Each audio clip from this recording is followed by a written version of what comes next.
So you're thinking about changing or turbocharging your H3, and you've seen online this fantastic cheap turbo kit, and you're thinking to yourself, well, that's not a lot of money to throw at it.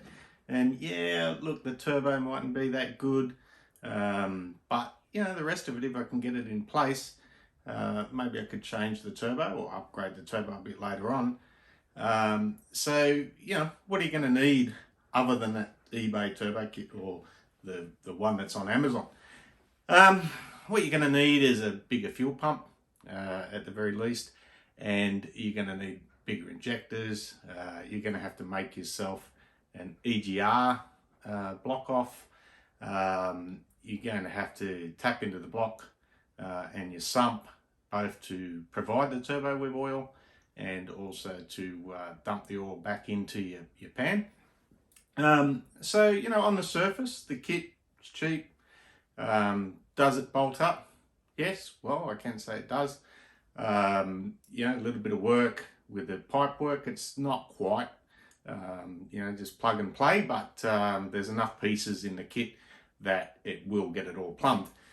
Now, should you turbo your i5? Well, after having done it and driven it, I'd say hell yeah, but there's a caveat on that.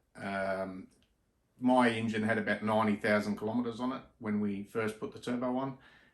Didn't last too long, and you know, we fried a piston. So you know, we checked the tune, made sure it wasn't leaning out, went through all that process, and simply when we pulled it down, we found the ring land was very close to the top of the piston, and that was relatively low boost.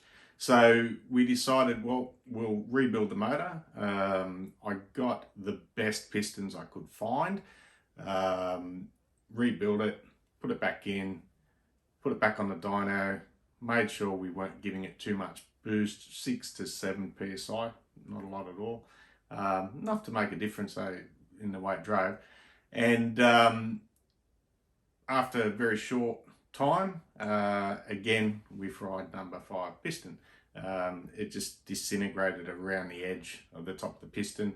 There's very little material there in regards to the ringland. So if you wanted to turbo your car, what you need to do is custom forged pistons, relocating the ringland down further on the piston, which you have the gudgeon there in the road, so you know you've got to get around that obstacle and moving all your rings down. Probably lower the compression while you're at it.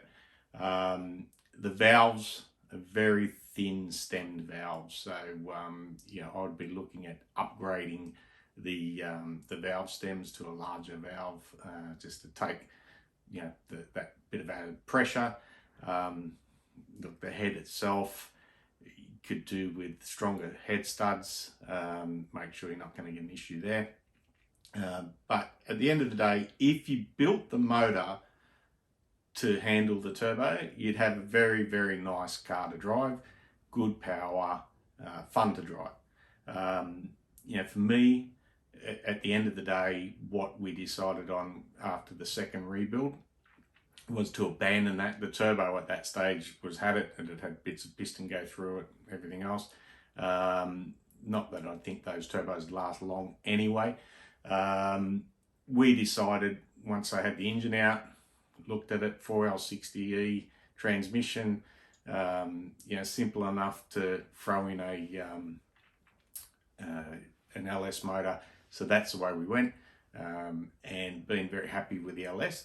But in saying that, knowing what I know now, if I had had to do it all again, I probably would have built the 3.7 i5 to take the turbo, because it was just fun to drive and something different. But again, not regretting the LS. So I hope that helps a lot of you guys out that are wondering, you know, should I turbo it? How do I get more power?